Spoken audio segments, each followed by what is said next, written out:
kéré o, wọ́n kéré sí nọ́mbà wa. Wọ́n kéré sí nọ́mbà wa, àwọn ọmọdé wọ̀nyí kéré sí nọ́mbà wa. Wọ́n kéré sí nọ́mbà wa. Wọ́n kéré sí nọ́mbà wa. Not because I suffer fast, not because I pray and fast. No be your show, no be jazz. I'm watching. Daily, Osinachi. I'm no kwa, Osinachi. One man, Osinachi. I'm watching. Daily, Osinachi. Mama, Osinachi.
Not because I suffer fast, not because I pray and fast.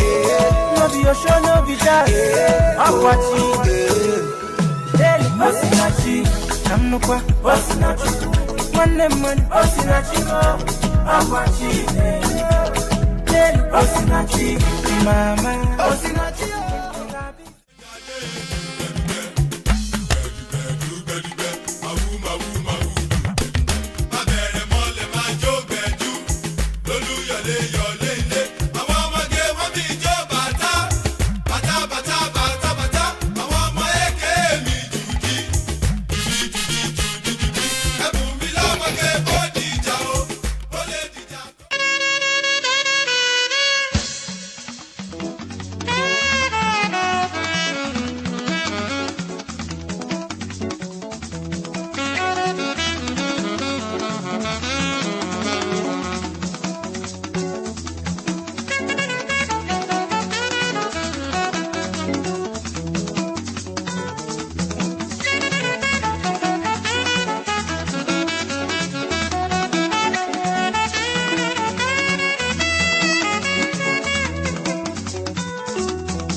Hello, Professor Olukoju.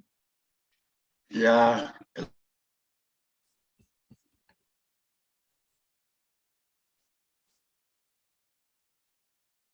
Hello. Hello. Yeah. Hello. Hello, how are you? I'm good, and you? Fine, thank you. Thank you for sharing. Thanks to everybody for, giving their time to this. Yeah.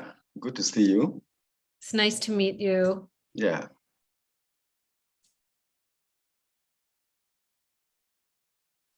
So where are you at the moment? New York? I am.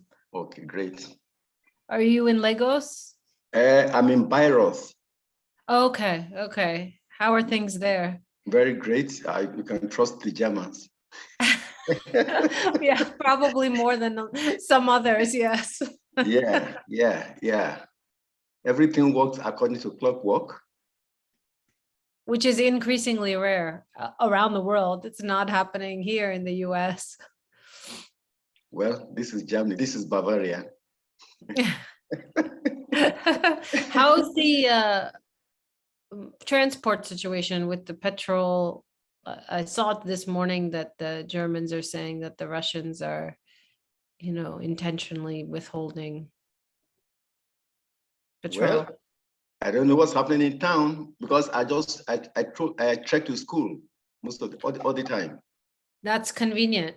Yeah, so I only go out on Sundays by public transport, and I think it's quite efficient. It's definitely the best way now, especially Yeah. it always was, but now we see even more why. And then I also enjoy pre-transport. Oh, really? Yeah, and now we have €9 tickets. You can travel anywhere and everywhere on a €9 ticket. Oh, wow. That's from the German government? Yes. Oh, nice. You wish you were here? Maybe so. You're making it sound very good. Good. It's a good place to be. This is my second missionary journey to Germany. I was at Mainz in 2005. And I like the arrangements made by the Germans for academic visitors. Even from the embassy, you get a gratis visa. So I had a fellowship in Frankfurt, and it was very nice. It's very good, to get work done, and yeah, it's easy. Yeah. I know, for example, coming to the US, it's always very complicated for visiting scholars, housing, depending on the university. New York can be very complicated, but yeah. That's great. It seems as if you are going to be the only participant on this. I can see Trishula. Trishula, how are you doing? How are you doing? I'm good, thank you. How are you? I'm good. So where are you from? You're from Denver, you're from Colorado? I'm in Denver at the moment, yeah, so it's 12:30 in the afternoon here. Great. I think we have just one person left, and that's is it Moses? Oh no, Moses is signing on. George. Hi. Yeah. Hi everyone. Oh, but George is here. Hi Moses, how are you? Hi Trishula, nice to meet you. Ned. Good evening, Prof. Good evening, Professor Olukoju. Yes, Professor Apostle George. How are you, sir? I'm good, ma. Okay, very good. Hi, Abosede. And I think I should remove my cap so that you can see I have a similar haircut.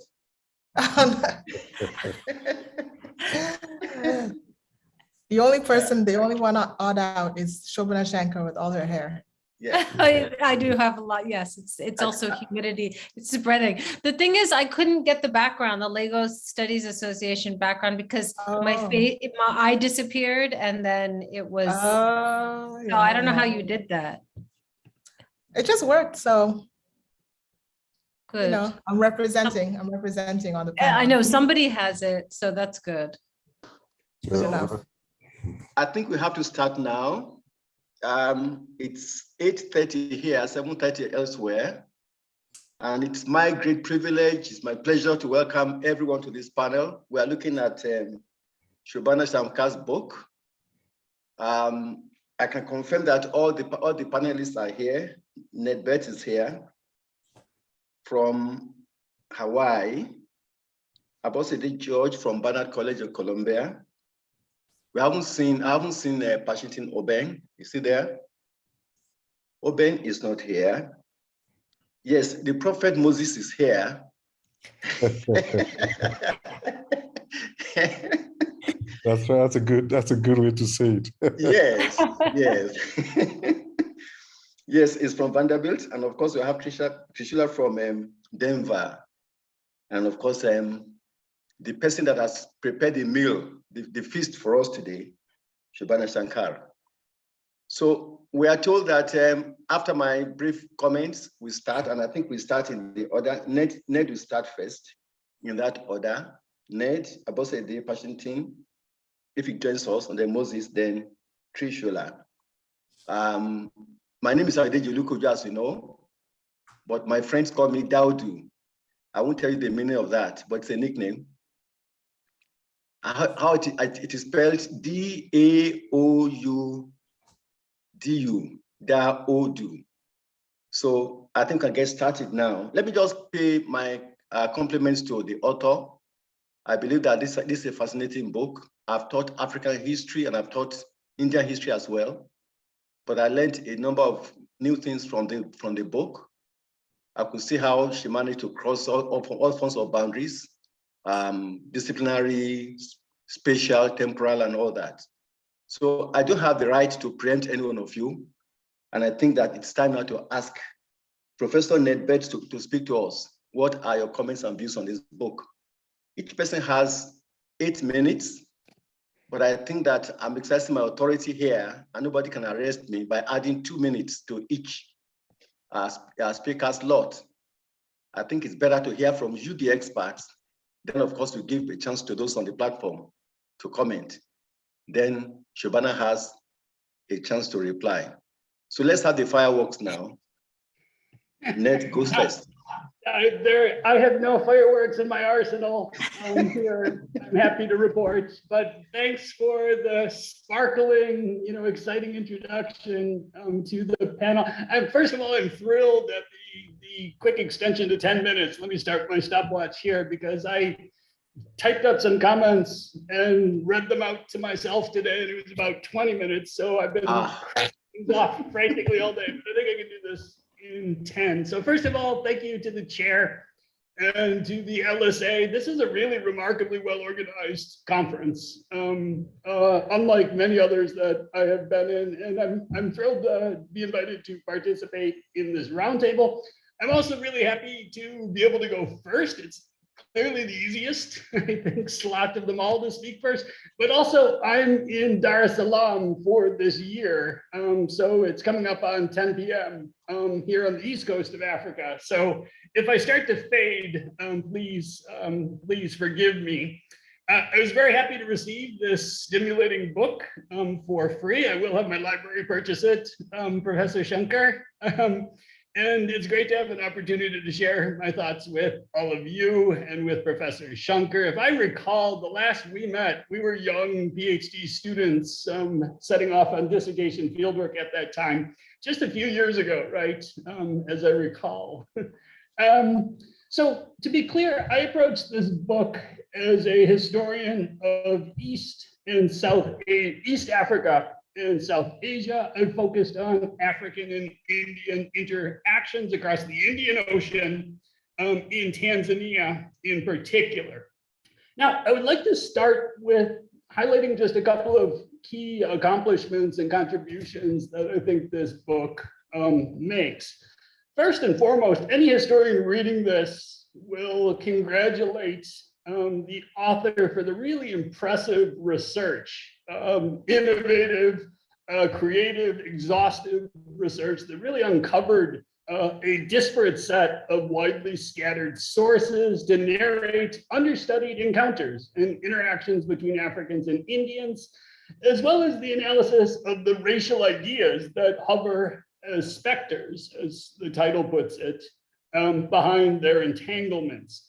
It was really intriguing in reading this to see transnational ideologies and cultural flows on a non-elite level, especially as the driving forces that undergirded African-Indian encounters, which pushes back on dominant narratives in the historiography on this topic, right? Which focuses obviously on geopolitical approaches, security studies, and I think critically, and this is the one that might get the most engagement on the panel, anti-colonial alliances and the Afro-Asian movement, which the book targets as one that has been overplayed as a frame in the scholarship. One key takeaway for me in reading this is how the book renders state-led interactions, especially from the Indian side, as often forced, ahistorical in their planning, and usually instrumentalist. Importantly, in these encounters, as the book shows, the local situation on the ground was determinant in its deeper history. And this undermined or exposed state efforts as inappropriate and frequently hierarchical. Now, let me give just a couple of themes and questions and expand on them for discussion with everybody present. The first, I think, is the obvious one, and is the question of scale. There's a tension in an uneasy embrace between local and larger scales, something which the introduction addresses and acknowledges, right? And I'll just quickly quote, it says that the book's approach to larger patterns and local histories may dissatisfy some, but these scales reveal unique perspectives on the realities and possibilities of coexistence and engagement, amidst tensions. I agree with both of these points substantially, that the gliding across scales, as the book does, can be very revealing, but also occasionally dissatisfying. But that depends on one's particular perspective as they approach the book. I think it's worth considering some specific scales invoked in the book, which argues that scholarship on Indian-African relations are typically depicted on too small of a scale. The two most important scales invoked are obviously Africa and India as a continent and a subcontinent, but as I think the author would argue, they're not solely territorial identities, but also ideas and places with co-produced historicities. It's also critical to acknowledge the local scales in the book take place in specific contexts, although are spread across a wide range of locations: South Africa, India, the United States, Ghana, Nigeria, Senegal, and so on. One question a reader might have is if different locations were chosen from across this vast canvas, would a different analysis of larger patterns emerge? A related question invokes another specter which the book raises repeatedly, and that's the historical experience of Indians and the relations with Africans in East and South Africa, used as a backdrop, really, on which to illuminate fresh and real possibilities in West Africa. It's clear that each of these locations featured fundamentally different scenarios given the presence or absence of a robust Indian diaspora. However, a question might be is if there are dangers in drawing too stark of a contrast between these regions in examining the history of African and Indian entanglements on the continent, thereby somehow portraying West Africa as more cosmopolitan intrinsically than East Africa or even India.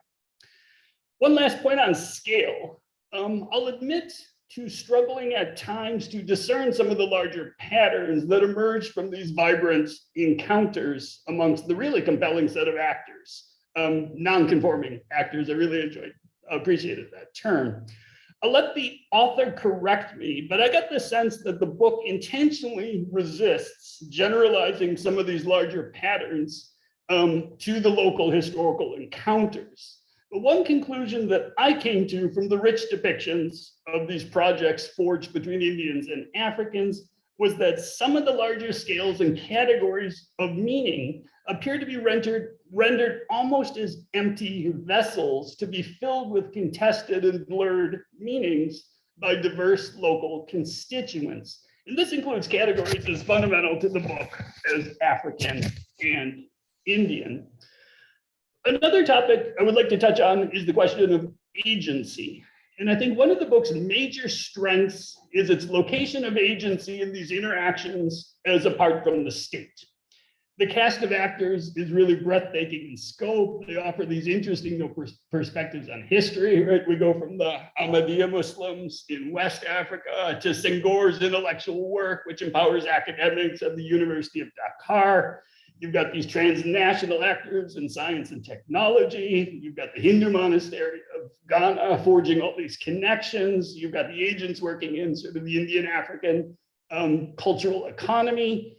Really an incredible list of actors, and thinking critically about them, I was led to conclude, and I'd be curious to see if the author agrees, that one of the book's vital contributions to the historiography of Indian and African encounters is to dislodge the primary frames through which they are traditionally viewed, right? That is to say, states and communities, or diasporas, right? Alternatively to communities.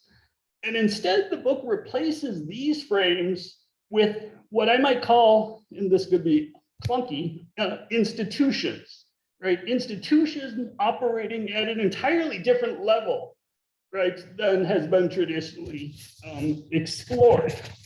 Now, my time is nearly up, my added time even. So I'd like to briefly raise two other topics for possible discussion. One is nationalism. The book argues that epistemologies of African Indian entanglements rested outside of anti-imperial or nationalist politics. And I think the book does effectively make this claim. However, these epistemologies do not rest exclusively outside anti-colonial and territorial nationalism. And one wonders if the book intentionally sought to sideline these ideologies to foreground various transnational nationalisms. In other words, how did Senegalese, Ghanaian, Nigerian, or Indian nationalism impact the various local encounters and institutional networks that were so brilliantly unearthed and recounted in the book? Finally, decolonization. Where might the book fit? You know, this is a really open question. In the emerging fields of decolonization and decolonial studies, does it reveal any larger moments or events? Is foundational to the understanding of Indian and African relations in the post-colonial period. By design, the book shies away from this larger historical determinism, but could an analysis of the exchanges detailed between Africans and Indians help us understand larger patterns of decolonization and the historical structures that shape these encounters between people. I'll end there, hopefully close enough to on time, with the thanks for listening and another warm congratulations to Professor Shankar for writing a fine book that is both provoking and inspiring. Thank you very much, Professor Bex, for a very concise but very illuminating commentary on the book. Please permit me to say that Professor Pashington Obeng is with us. So our panel is fully constituted. And I also want to crave indulgence to say that my former teacher is on this panel. I saw him, I hope he's still there, Professor Onwuka Njoku, my teacher at University of Nigeria, Nsukka, in 1976 or 77. So please then, I will ask Professor Boside George to speak next. Thank you very much, Professor Bukarju. And thank you, Dr. Shankar, for this excellent book. Please excuse any noise that you might hear. That's just the sound of New York. So congratulations on this excellent book. I found it very stimulating, provocative as well. I also found it very evocative, you know, starting from the title, Uneasy Embrace, and then the subtitle, you know, Africa, India, and the Spectre of Race. The first part, Uneasy Embrace, got me thinking, what is it to be uneasy, right? And also, what is it to be embraced? The title is so evocative. I started envisioning, an embrace as a kind of prefaced by a dance, perhaps, where the performers circle around each other and around each other, each doing their own thing while also keeping an eye on what the other is doing. I also had envisioned an uneasy embrace as one in which the partners maybe do not share the same understanding of what constitutes an embrace. We see this at conferences all the time. Do we touch hands? Do we touch forearms, cheeks, shoulders, chest to chest? Do we embrace and withdraw? Do we embrace and hold? For how long? 2 seconds, 3 seconds, 4 seconds. And if we are misaligned in our respective understandings of what it is to embrace, do we break apart and stop? Or do we repeat attempts at embrace until we reach the same gesture at the same time? All of these kind of senses of an uneasy embrace came to mind at different points in reading the book. So not only congratulations on the book, but on this super evocative title to, as Ned already said, a very densely researched, tremendously complicated, and yet engagingly written intellectual history of mostly West African and South Asian entanglements in the 20th century. The second part of the title, the subtitle, Africa, India, and the Spectre of Race, was for me surprisingly general, which is the opposite, I think, of what subtitles usually are. It promises to tackle such big topics, Africa, India, which has meant radically different things over the course of the 20th century. And the topic of race, which just sits there in the title, which we know has inexhaustible complexities. And so through what lens are Africa, India, and race going to be brought into conversation with each other in this book? I see the book as a contribution to the scholarship that has been looking at non-Western histories of race making. So I think of the work of Jemima Pierre, maybe Bruce Hall, Steve Fireman, even Frantz Fanon, and now Shobana Shankar.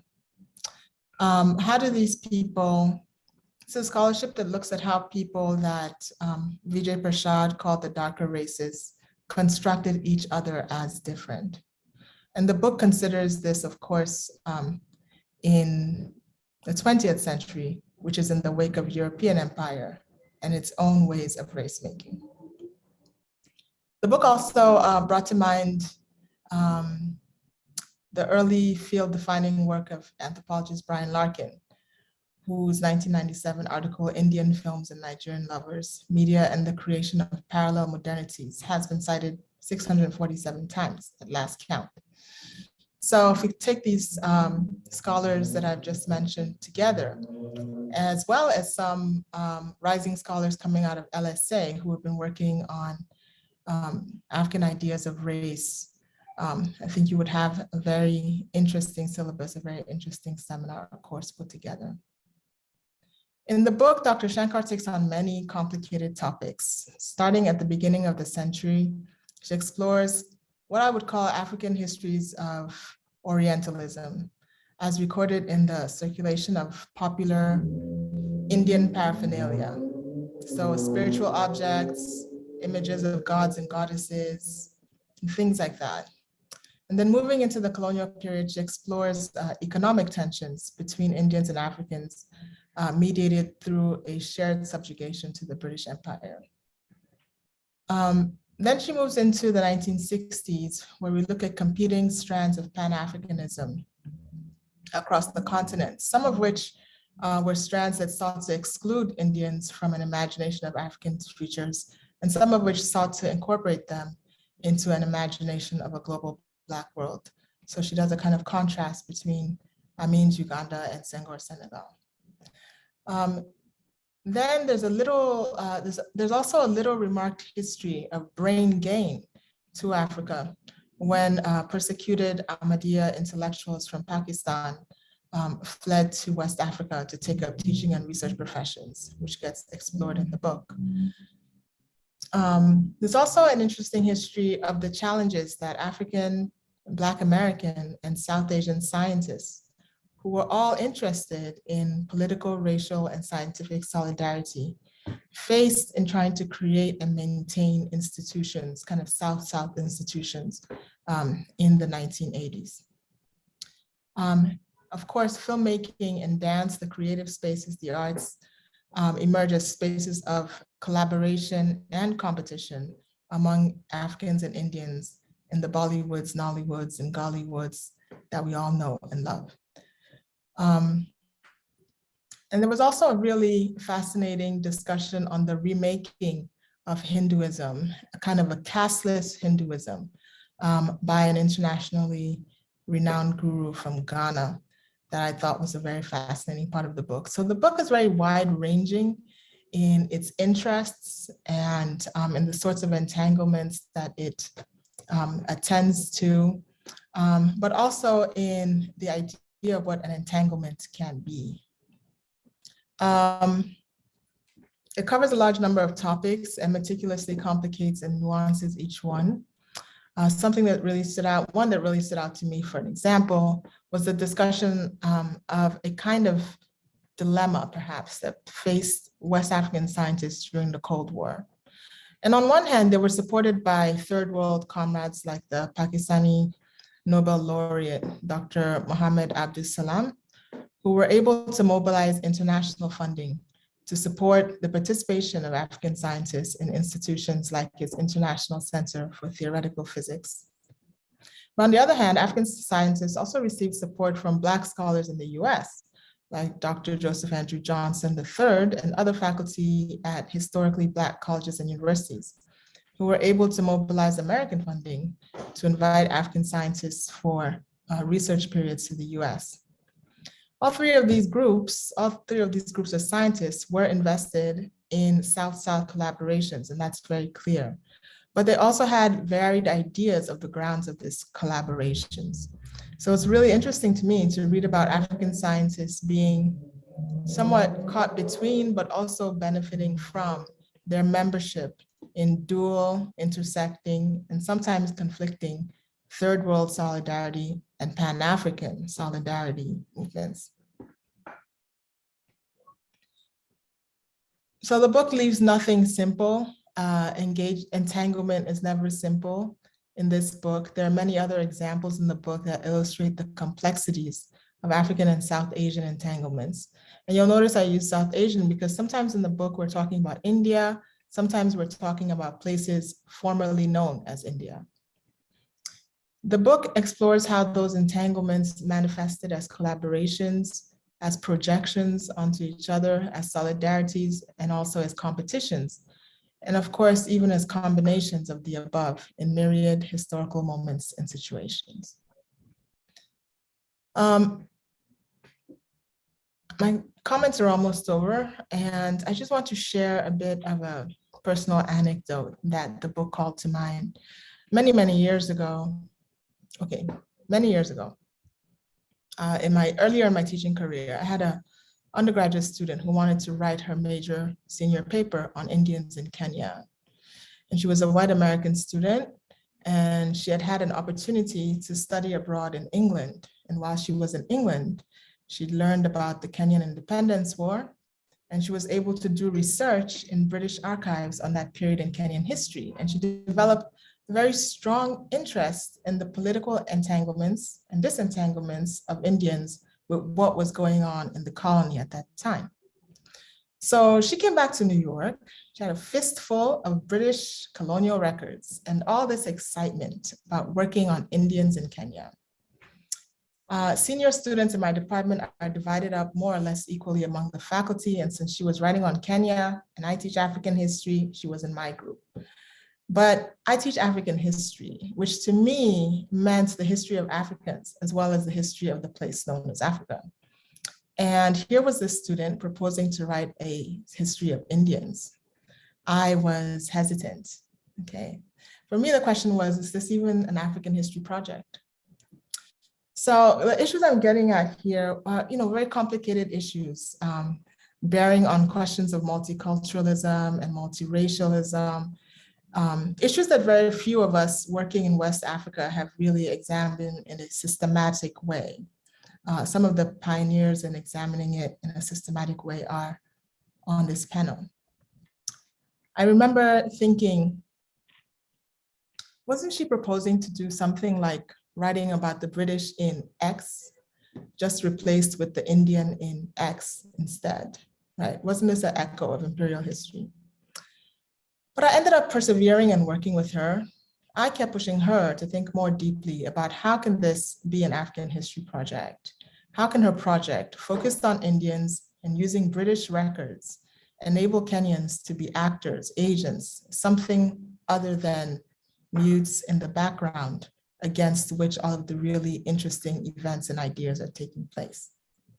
And as I was pushing her to put Africans back in African history, I was being challenged myself to consider what kinds of insights about race, difference, politics, empire, multiculturalism, multiracialism, and so on might be gained by widening our frames with a critical awareness to consider the complexities of who is in this place called Africa, making African history.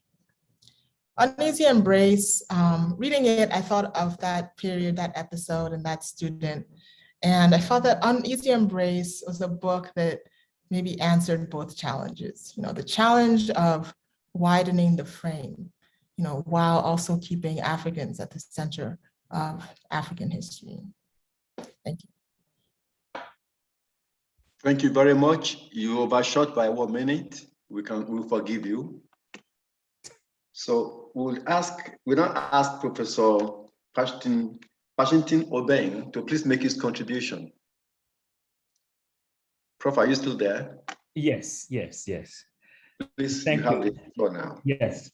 Thank you so much. And in my old age, I get mixed up about the different time zones. So pardon me for joining this late. But congratulations, Professor Shankar. Our paths are crossing again. And this is wonderful.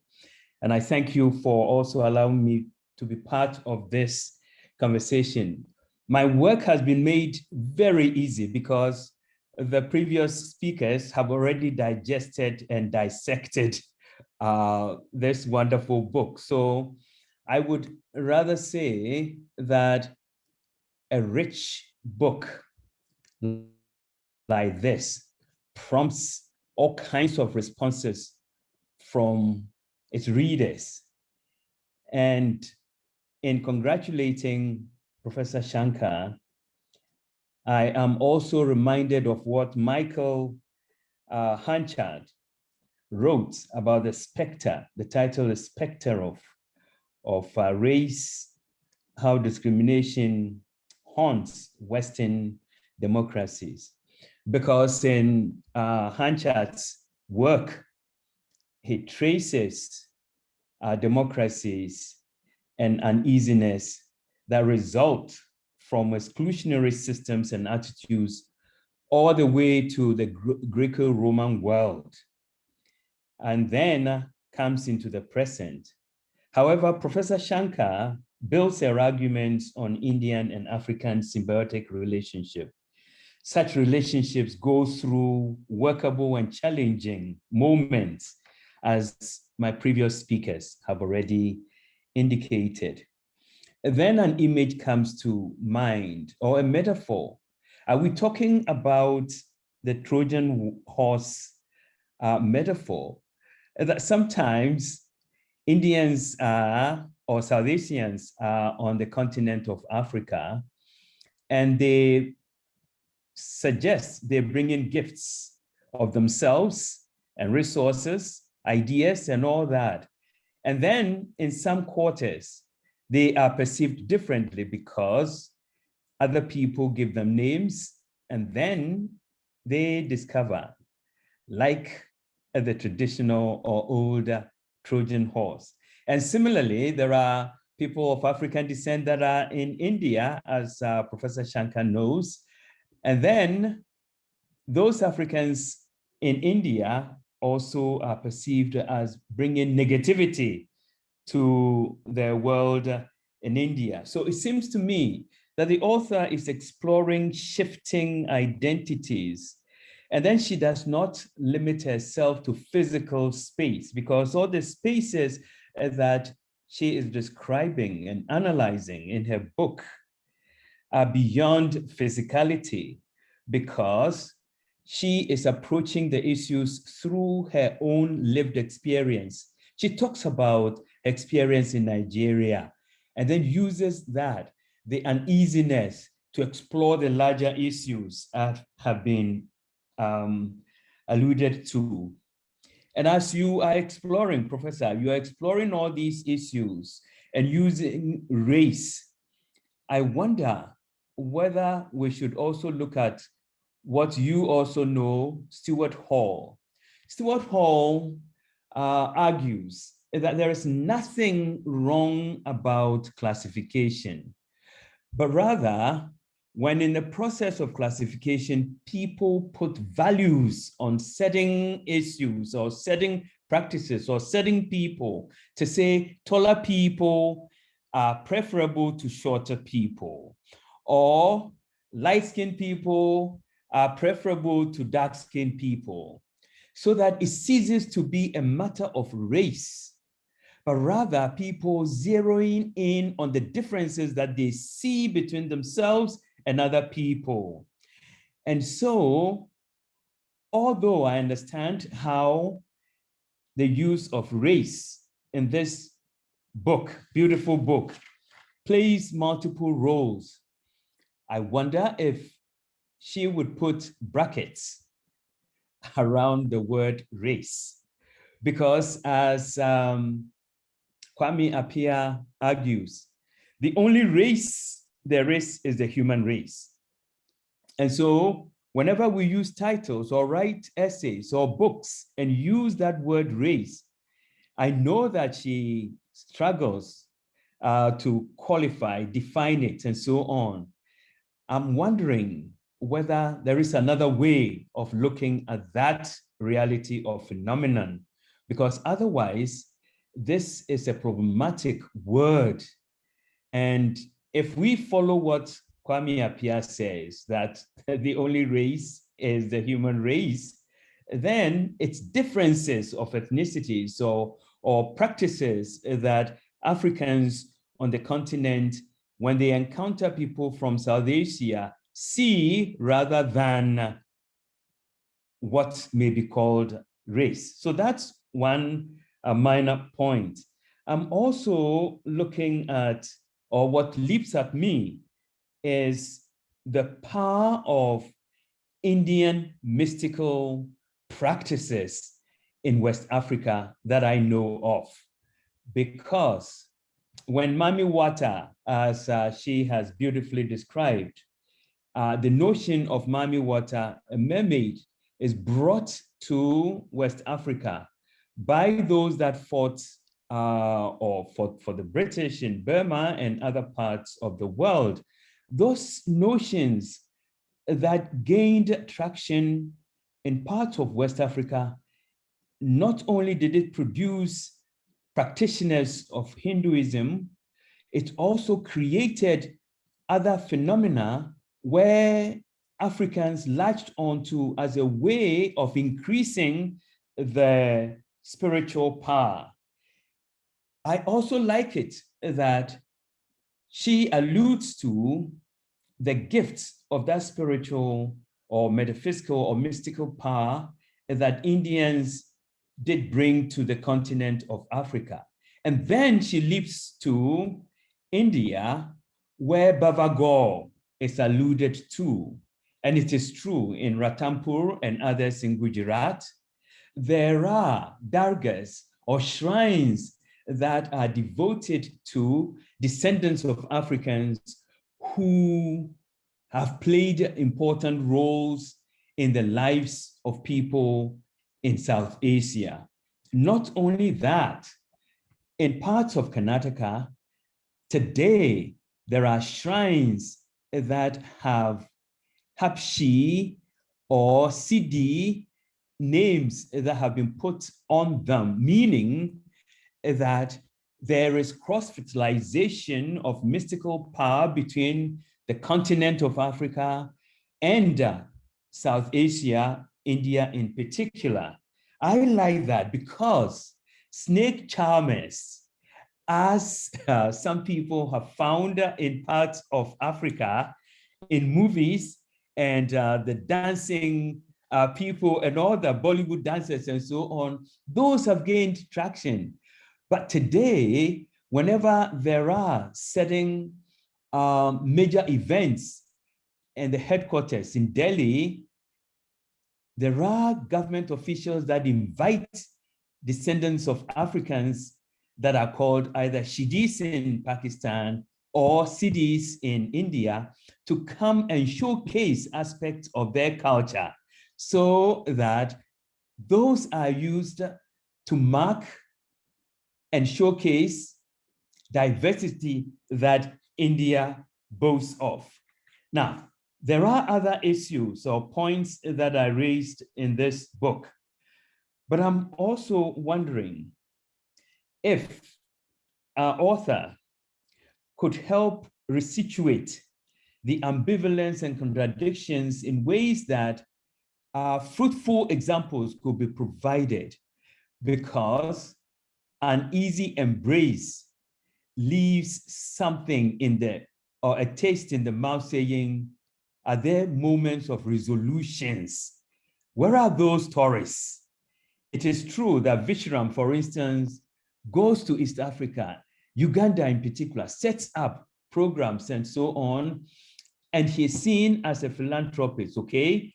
And yet there are people there that give him names and so on, but in the end, how many people? Is it the numerical strength of people that are saying this is wonderful, and that becomes the yardstick, or that there will ever be that ongoing uneasiness between continental Africa and India, between Africans and South Asians or Indians?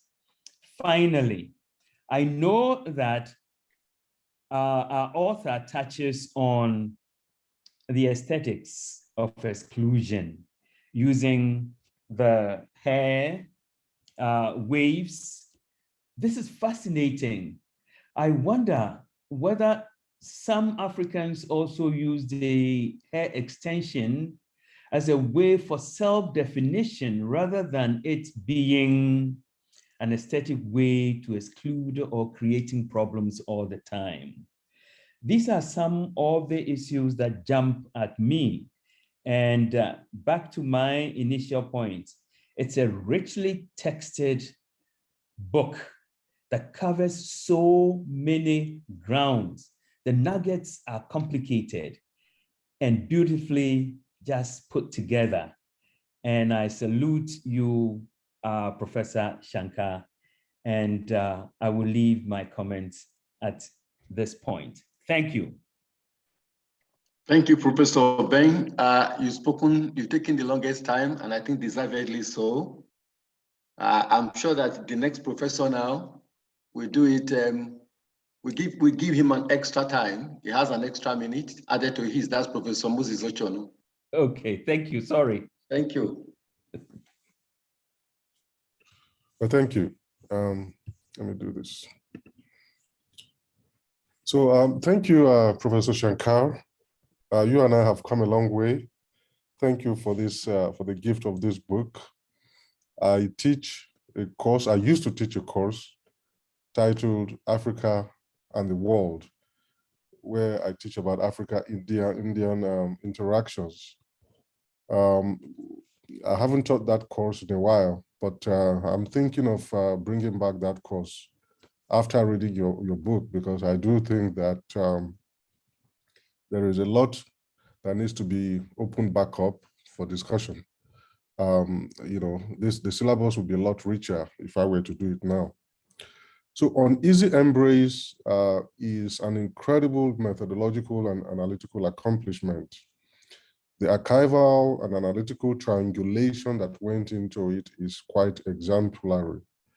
One accomplishment, clear accomplishment of this book, it's its boldness. To me, that's it's a very bold book. You know, Professor Shankar, you went where very few people would dare to tread. So you went to a lot of places that most people fear to go into. So I commend you for that.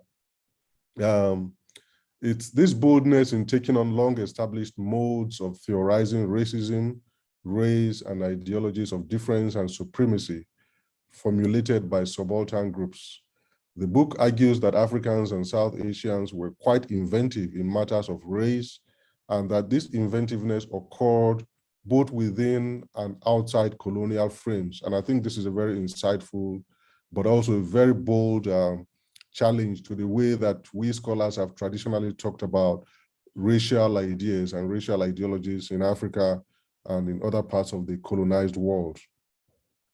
The book raises for me a fundamental question that goes beyond the empirical scope of this project, which is that how do you name oppression, discriminatory differentiation, and inferiorizing ideologies correctly without reifying or reproducing it? Here, I'm borrowing from my PhD supervisor, Fred Cooper's famous question about how one explains the workings of colonial power without reproducing and reifying it, and without erasing the failures of that power and the ways colonized people both defeated and confounded that power by choosing to strategically engage it. Cooper, as we probably all know, also posited the notion of conflict and connection as a frame for African engagement with colonialism. Permit me to suggest here that Professor Shankar's compellingly novel analysis of Indian-African relations uses a similarly complex analytical bromide of conflictual and cooperative engagements. In this book, there is both conflict and connection in Indian-African relations, she argues. She insists that both should be discussed in the same analytical scheme. What's more, she periodizes and spatially contextualizes the conflict and cooperation and how they evolved over time. In theorizing Indian-African relations through the lens of people-to-people contacts, rather than through political alliances, does one risk de-emphasizing or diminishing colonial strategies of divide and rule and the production and replenishment of racial and ethnic difference? How does one account for the fact that in a colonial and post-colonial African context, relations between Africans and Indians are heavily mediated and manipulated, some would say, by institutions of colonialism and its residual ideologies and global aftermaths? To be even more specific, how does one discuss anti-Indian troops in Africa, as well as the entwined processes of race and caste making in both India and the South Asian diaspora in Africa, without inadvertently slipping into familiar Orientalist discursive territory? On the other hand, one needs to ask, have concerns about the persistence of Orientalist troops become hindrances to robust histories of tensions and difference in the global South, such as the one Professor Shankar has provided here? I personally think that, and this is what I really love about this book, the analysis in this book, I think that Professor Shankar strikes the right balance and note in emphasizing local regional dynamics and larger colonial and neo-colonial realities in which these relations are occurring, evolving, and being constructed. Not only that, as I said earlier on, I love the boldness of the analysis and the delicate but persuasive manner it makes the case that racial tension and socio-political cooperation can coexist in the same relational dynamic. This, in my opinion, is a profound theoretical insight with wide applicability across other regional and topical fields. I personally can say that this book has given me, and many others, I should say, who wish to draw attention to the tensile realities of South-South people-to-people relations. This book has given us a new formula and a new format and a new framing to work with. Two other important points that needs to be made regarding this book. The first is that the importance, what comes out of this book is the importance of doing uncomfortable histories and of finding the right language and template to do it, right? The second is to recognize, as this book forcefully argues, that part of the task of decolonizing African and other colonized knowledges is to restore to Africans and other colonized peoples their full, complex human agency.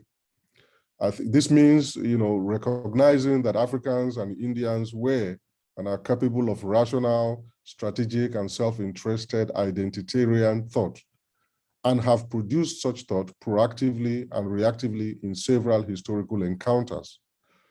After all, strategic essentialism, as Gayatri Spivak tells us, is an important component of subaltern struggles, where the self cannot be properly and instrumentally defined without first exaggerating its immutable and essential character in relation to the constructed other. The other point to note is that Uneasy embrace alerts us to the stakes in African-Indian relations, which, like any other relations, were animated by calculations of zero-sum benefits and its adversarial contestations.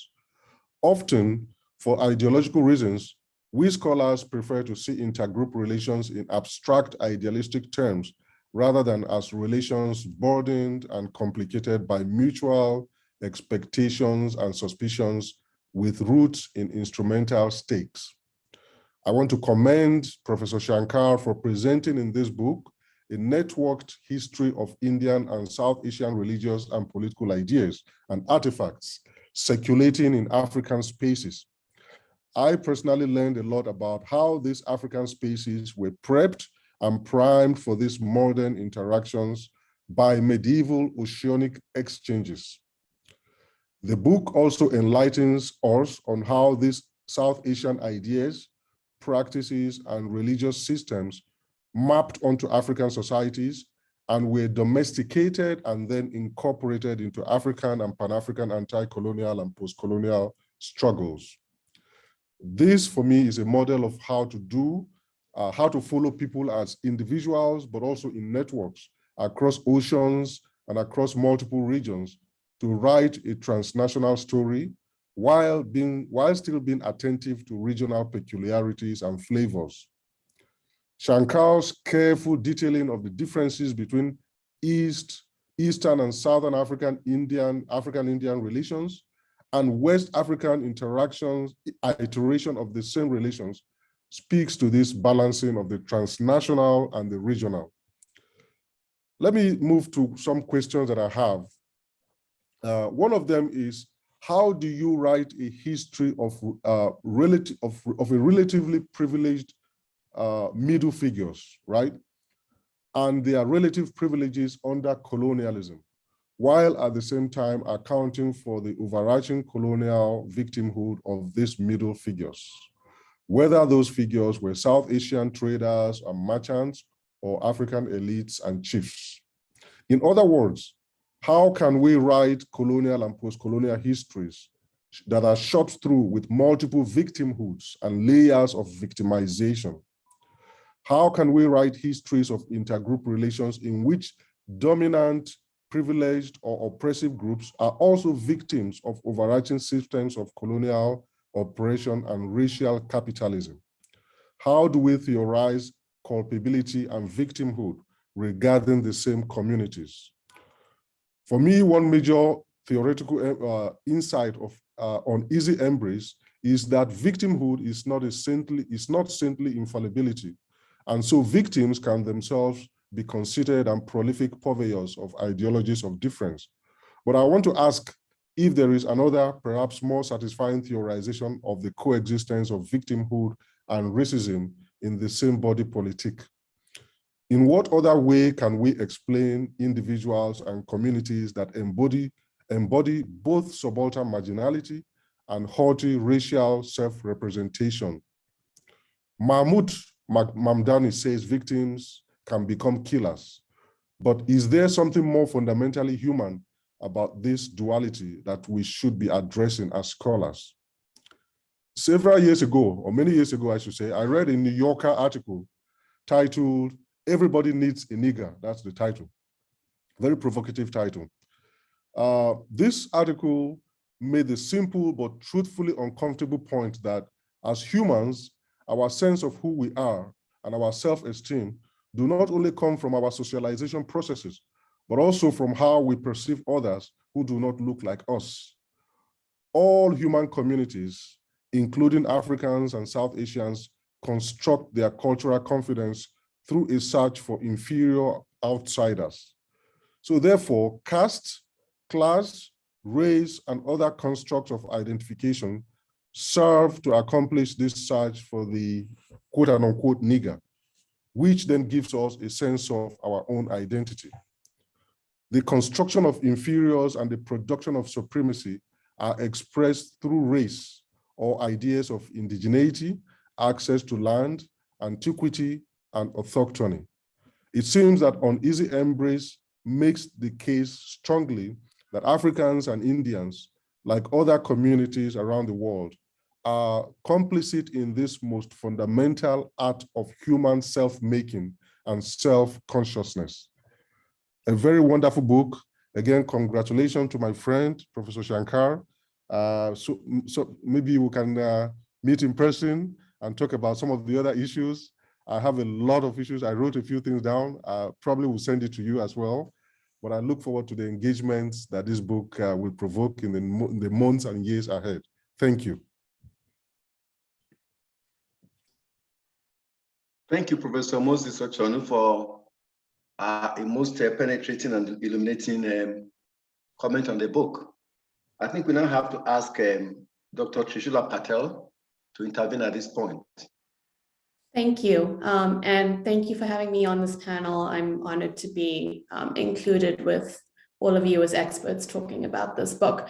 And thank you to Professor Shankar. This was a much needed book and one that I really appreciated both as a historian of Southern Africa, but also a Zimbabwean of Indian origin myself. So this was a really fascinating book, extremely and beautifully well written, and I just want to thank you for writing it.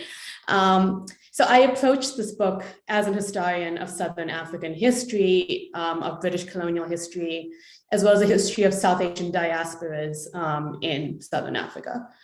And thinking of that tension between local and transnational that Professor Burtz mentioned, my comments and questions will be both specific and general.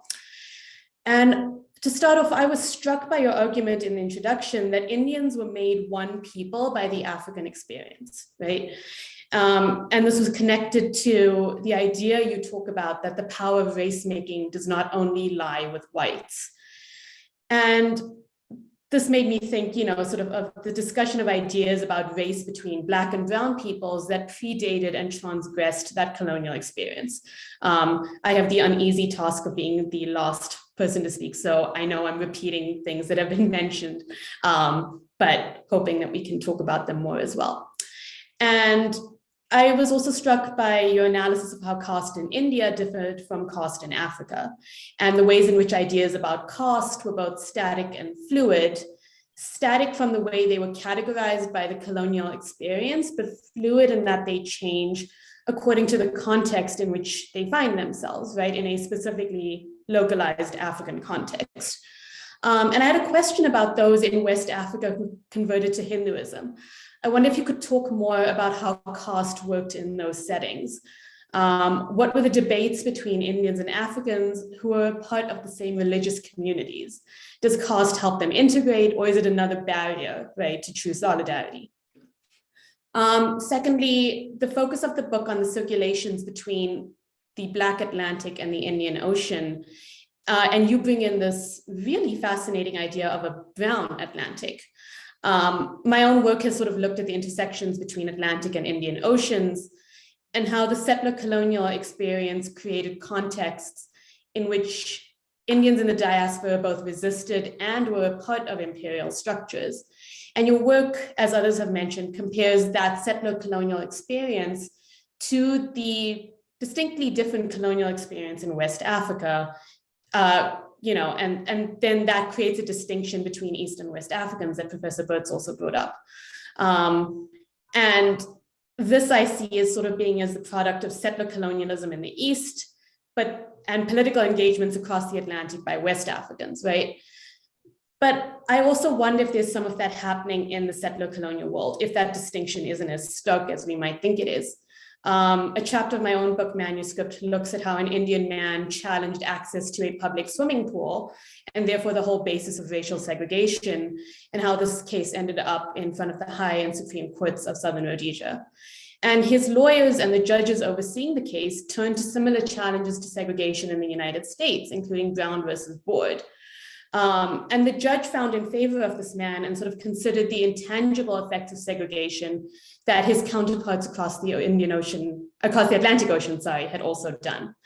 And so what I saw here was a legacy here of resistance to both colonialism and the legacies of colonialism that inform those racial hierarchies that are created in the settler colonial world, but that might be more fluid in West Africa.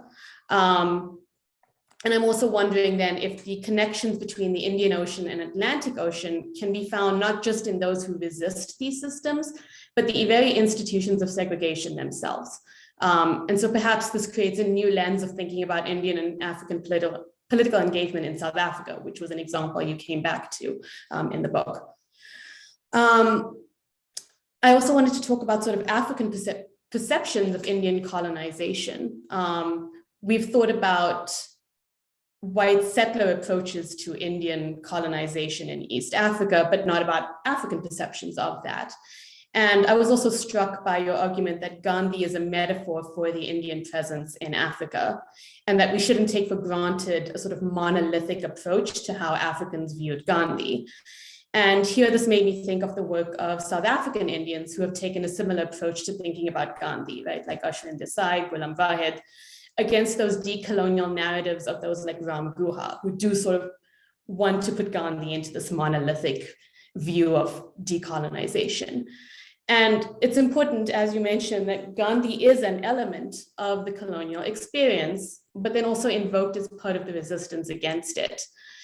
And that made me also think of what you said in the book about Africans not seeing India as part of a modernity to which they aspire. But my question for you is that true of political modernity? If we think of India as the first to decolonize in the British Empire, is there not still something in that?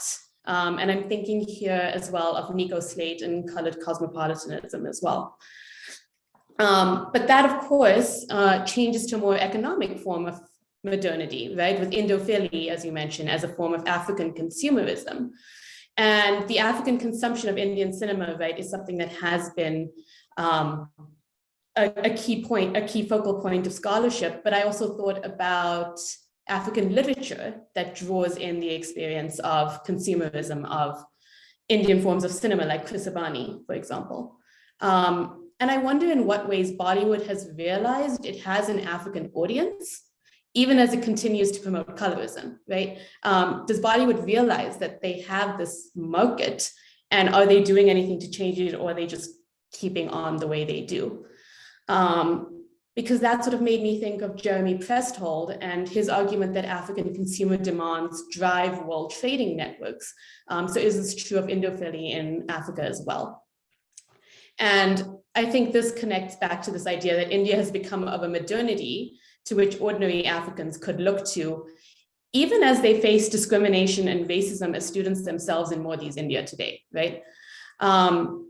And so your focus here on these intellectual conversations between Indians and Africans is fascinating, and adds greatly to the work of Slate and Isabel Wilkerson from an African perspective in particular. But something we all struggle with as historians is sort of identifying the ordinary voices, right? Why do ordinary Africans watch Indian movies? And you do bring some of that up, but how much do Africans care about these conversations, these intellectual conversations that we're thinking about in their quotidian lives? And so this sort of made me think of locality, right? And again, that tension between locality and transnationalism. And you talk in chapters 3 and 4 about the sort of universal Blackness of movements like negritude and the inclusion of Indians, which we see happening to an extent in South Africa as well.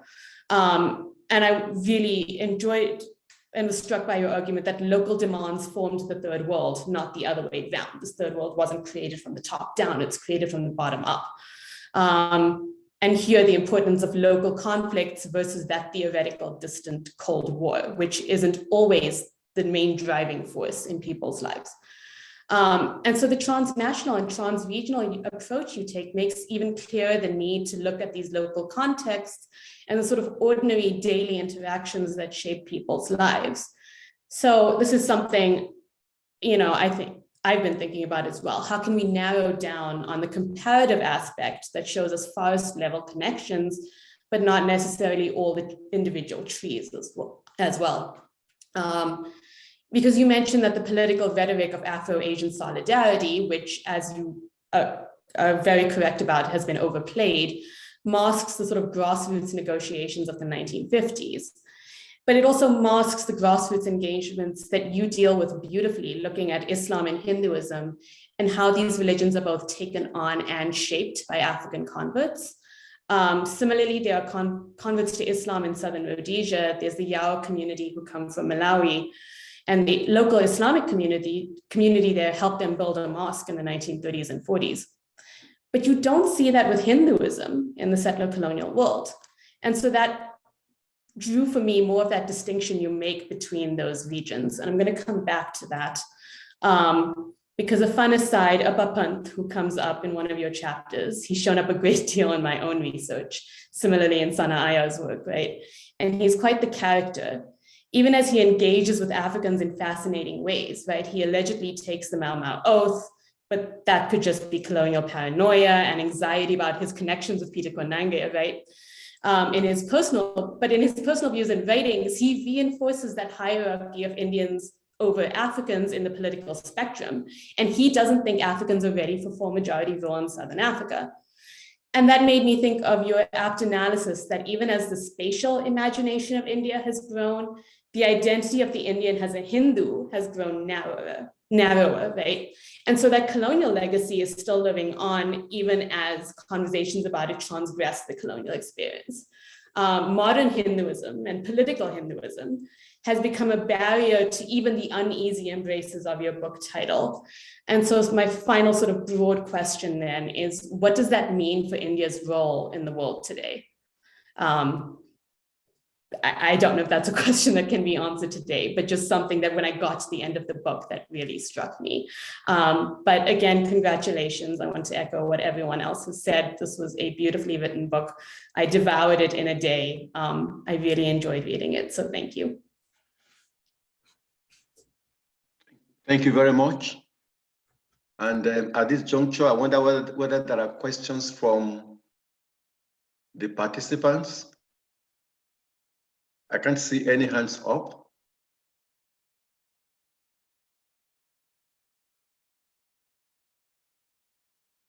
In the absence of comments from participants, is there anyone that wants to add something to the original presentation? Anyone? You're not a presenter, Shobana. Not yet.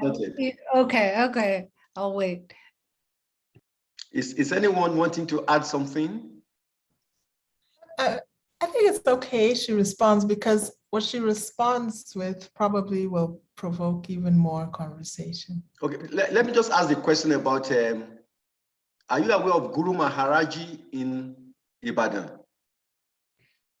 I didn't see, maybe I missed that in your book. Of course, you could have covered everything. There is a man known as Guru Maharaji, a very big political and religious figure in Ibadan. I don't know whether how he fits into any of the categories in this book. The other question for you might be, are you aware of the involvement of girls from India in the demise of our former head of state in Nigeria, General Sani Abacha? You never heard of that story? No, Guru Maharaji I have heard of, and did not write about him in the book, but the second question you raised, Abacha, I have not heard this at all, but I would like to hear it. Well, okay. Abosede George has a hand up. You want to comment on those? Oh no, I had another comment, but I want to hear about Abacha and the Indian girls too. Oh, I'm sure Professor Chon is shaking his head. He doesn't want me to say it. Oh, that's not why I'm shaking my head. I was just cringing with embarrassment. Okay, I'll drop it then. I'll drop it. Hey, you brought it up. Why don't you tell us so that we will prevent you from rumor mongering? Anyhow, the issue about Guru Maharaj is that, as the name suggests, Guru means that this man is a learned man from India with mystical powers. Is politically connected. He's very influential. Although his reputation, I don't know, has taken a hit. Yeah, it doesn't seem to be as popular as he used to be. But then he has a village in Ibadan. You can't miss it. So it's on the Lagos highway, correct? Yes, okay. That's the person there. The other question from my interaction with Indian history is, it seems as if the focus is on peninsular India, not even on Bengal. Or am I mistaken? No, I don't get into Bengal except some Bengalis who came to Africa, but to West Africa in particular, to Senegal. But I didn't focus on the decolonization, for example, of Bengal, and I sort of dealt with India in different regions, but not Bengal. Okay. How much Although, of this? Of course, Professor Obeng can knows that there's also an African descended population in Bengal. Correct. Africans, yes. Yes. I didn't know that. There, as well as in Hyderabad, Telangana, and then there are some I hear in even.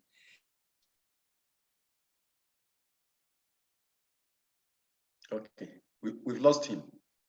So, Professor George, can we have you, please? Okay, yes, thank you. One thing I was thinking of that didn't make it into my talk was that brings us to Lagos, actually, is the neighborhoods in Lagos like Ilupeju, which have increasingly become, I would say, settlements of Indian concentration, Indian workers working for transnational companies that bring them to West Africa, but increasingly creating these settlements in neighborhoods in Lagos that incorporate schools and settlements that in a kind of a sense of permanence, in a sense, right?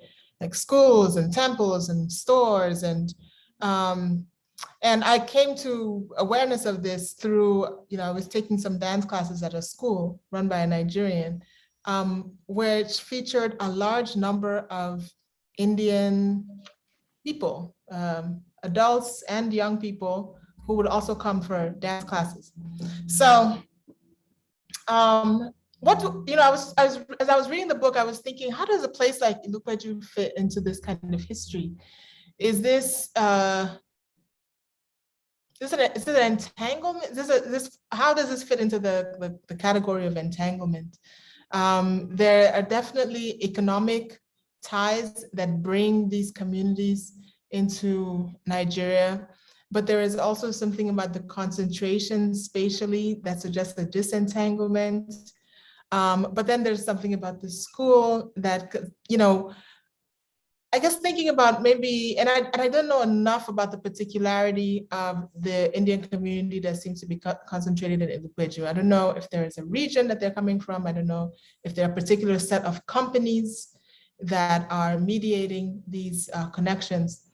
But I guess, yeah, I was just interested. These are not the shopkeepers of old, right? These are not, they're not kind of refugee teachers in a sense that you talk about in the book. it's a new kind of transnational economic relationship, but that is also sedimenting into settlements. So I guess I wanted you to maybe reflect on that a little bit. Thank you. Let me just say that I lived in that estate for about 9 years, and it was sort of segregated. Those of us on the right side of the road were almost entirely Nigerians or Africans.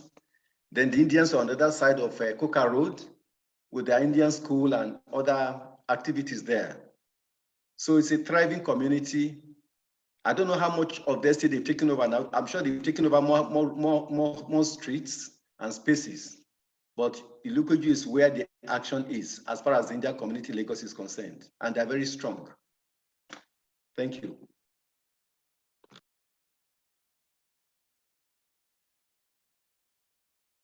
Oh, Prof, I don't know if you wanted to take this question from Oliver Coates, who has his hand up, and also Oluwatoyin has a question also. Yeah, I think you can you can respond to the questions. Okay, okay. Well, first I would like to just say thank you very much to the readers. And I think everyone has been very astute in their reading of the book on lots of levels. I mean, I think on the questions about how I might have done some things differently, but I think also several of the readers made comments that I think people could see my own personal, I think Professor Obeng mentioned this, and my personal attachments or involvements in the book and emotions, and also my personal limitations, I think. And I think this goes also in relation to what Professor Oshonu was saying in terms of, you know, the dual kinds of humanity, how people in their everyday interactions navigate being, if there's a moral value. I think somebody else had used the word of values and naming. This might have been Professor Obeng talking about Stuart Hall. You know, classifying people, how we classify ourselves in relation to other people. And I think this also relates to what Professor Oshonu was saying. So there was a lot of synergy between the comments, but also I think for people who know me and people who don't know me, you've picked up on many things in the book that really were very much a part of how I was thinking, not only when I wrote this book, but how, you know, for many years that I've wanted to write this book, but this wasn't the first book that I wrote, and I wrote something else instead. So, and this, you know, and now I could write this. I guess I would just maybe pick up a couple of questions because of time. I think, well, the question that Professor George just asked about this settlement pattern, potentially a new settlement pattern, or relatively new or distinct from other South Asian settlement patterns within African countries or African spaces.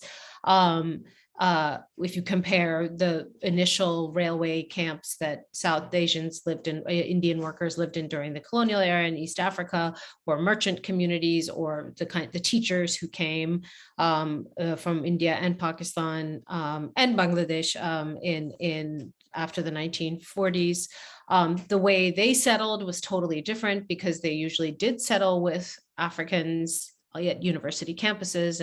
And so I think looking at that level of African South Asian engagement, you can see that there are certain patterns that emerge in terms of occupation, modes of living, lifestyle, but yet also a lot of differences that are determined locally, but also by the circumstances of migration and settlement and the political arrangement of that particular period. So, for example, I learned at a conference recently that Uganda right now, in welcoming back people who had been expelled, business people, Asians who had been expelled, but also new Asian immigrants, how to classify them citizenship-wise in relation to the state is being debated heavily, and that there may be this idea of granting this kind of foreign business person status, which is also potentially a precarious identity, that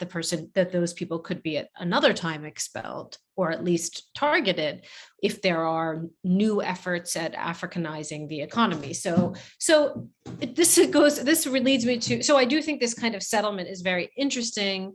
And I'd like to hear from Prof who lived there, what kind of interactions occurred between the settlers and the Nigerians and the Lagosians and new Nigerians coming in. Because I think one of the points I wanted to make in the book is that I think fundamentally there is a mutual cultural interest or desire for certain cultural experiences and commodities. So for example, when I talk about in the book that in the 40s, if Africans were not allowed to come into movie theaters or weren't able to buy some of the things in the Indian shops, cultural commodities that they wanted to buy, it wasn't necessarily an economic tension or a tension over a one definition of racial segregation, but it was also a preclusion from being precluded from class mobility and changing class identification, which, as we know from Africanist scholarship, that was, especially during the 40s and 50s, that aspiring Africans, educated, literate, professional Africans were being excluded from economic, social opportunities, not purely was their grievance about not being able to, buy something in the shop. I think this also, so that was one point that I think got several of the questions or comments under one, because I think there was a lot of overlapping attention to that. And I think Professor George's example raised all of those questions very nicely. I think another, in relation to the Indian school, for example, in that community, an Ethiopian scholar told me that she was able to study in the in the Indian school in Addis, or an Indian school. So I think the interactions that are allowed in these kinds of institutional spaces, whether they're formal or cultural institutions or set up by community, community level institutions, helped shape or negatively detracted from the kinds of relationships that might be possible. And this gets to Professor Obeng's question. So when these tensions, why in the book, I suppose I don't really resolve whether they can be resolved. I think they are dynamic and fluid, as many of the readers also commented, that I try to get at this changing nature, this chameleon-like nature of this relationship, because I do think that almost more than European, the subaltern and the European, this relationship of subalterns shapes the identities more of Africans and South Asians more continuously and for the longer durée into the present as subalterns to the West or post-colonial peoples, longer than the relationship, say, between Africans and Europeans or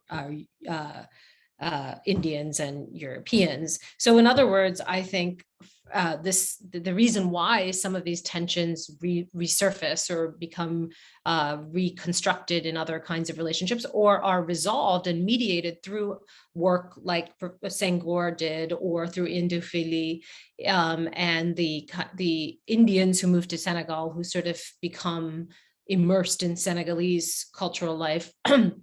I think the reason why that fluctuation is persisting is because ultimately the African South Asian relationship really does relate to the way self is constructed in a way that is very intimate, and because as somebody recently said to me, who's of South Asian descent, an Indian person said, there may be Indians who want to be white or closer to white, but they don't actually want to be white. So it's interesting. I think, like Trishula mentioned, and there are some South Asians who you see in the book, for example, who ally themselves, even like Gandhi did, with, Aryan, whiteness. But Gandhi or that ilk of people don't actually want to be European.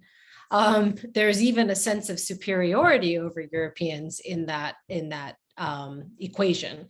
So I think, and to get to Professor Burtz's question, I mean, is it, and I think others also asked this in a different way, is it useful to, or it is useful to look beyond colonial categories of race and racial hierarchy, but they cannot be entirely avoided also, and that they're not entirely absent. And I think that's true.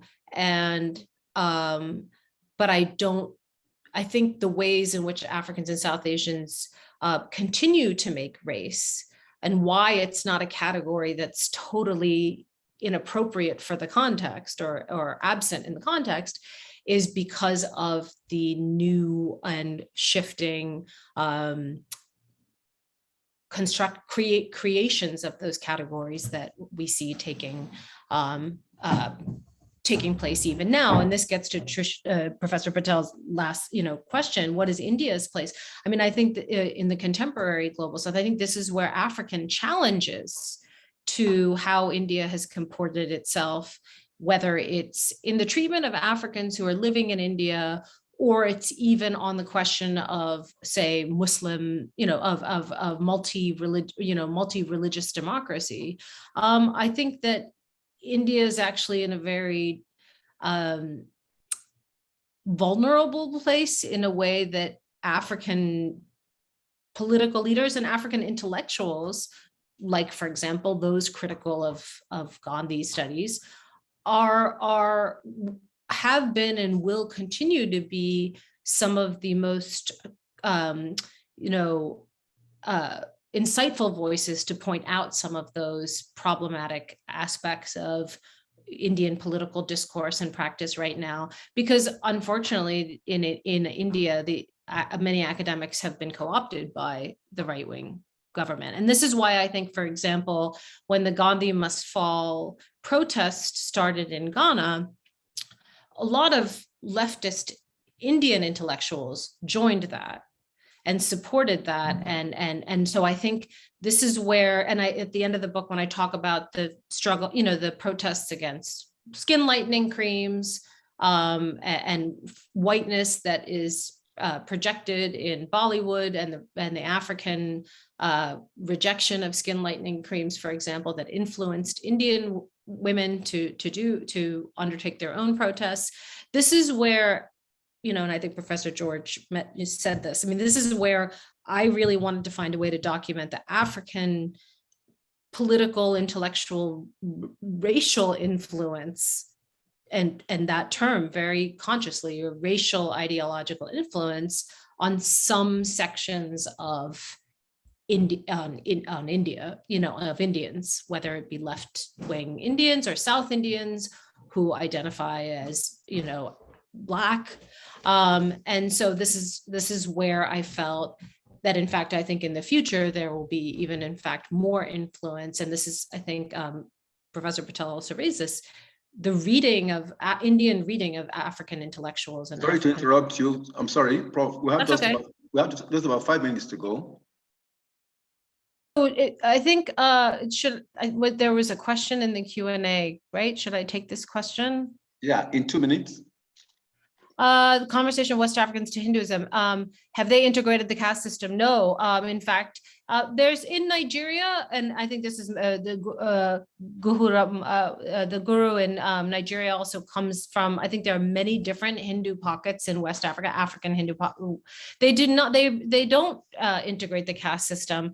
And in fact, it is a fascinating conversation that we can't talk fully about West African caste systems that exist and have existed or exist in different ways that may shape this relationship, but also the intellectual politics of that. I'll just add that Sheikh Anta Diop has a lot of discussions about comparing West African or African caste systems with the South Asian caste systems. And so you can divorce caste from Hinduism, correct? And just as Africans divorce Hinduism from caste.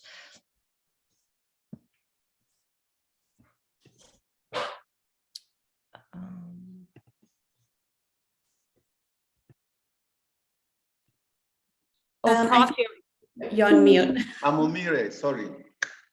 I was trying to, I thank Professor Shobana Shankar for creating this platform for us to discuss a very fascinating subject. I want to thank every participant, every member of this panel, Professor Ned Batts, Professor Moses Ochonu, Professor Bosede George, Professor, and I'm sure that if you're not a professor yet, you're a professor in waiting, very pure. That is Trishula Patel. And of course, Professor Ben, I hope you're still there. So thank you, everyone. Thank you, Shobana. I hope that we'll see you again. Thank you very much, everyone. And I really enjoyed seeing you all. Okay. Thank you. Excellent Thank you. book, Shobana. Congratulations. Yeah. Congratulations, sir. Thank you. Congratulations. Congrats. Nice seeing all of you. Yeah, pleasure. All right. Thank you, guys. Wonderful. All right, then. Bye. Bye, then. Wonderful connecting. Okay. Night. Bye. Bye. Bye.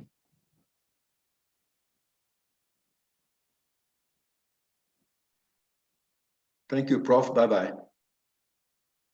Bye. Bye for now. Bye for now. Okay. Bye. Right.